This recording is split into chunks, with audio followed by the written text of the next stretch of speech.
I agreed reluctantly. We set up a meeting at a restaurant near Marcus' office for the next day. They showed up on time. Both looked terrible, stressed, exhausted.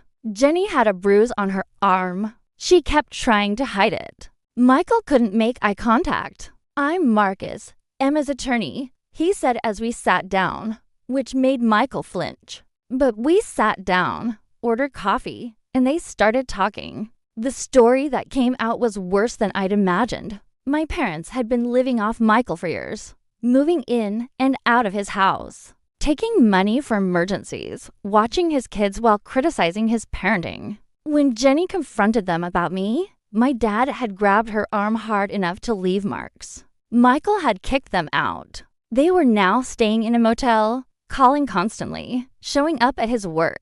I listened without interrupting.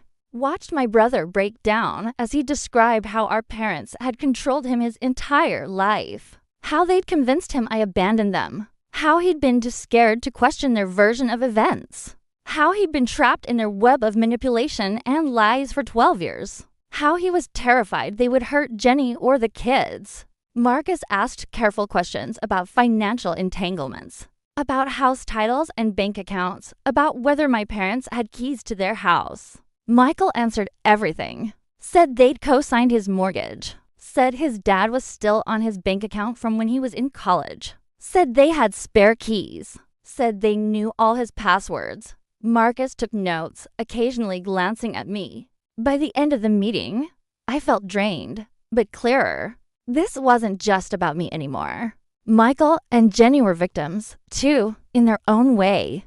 Different from me, but still trapped.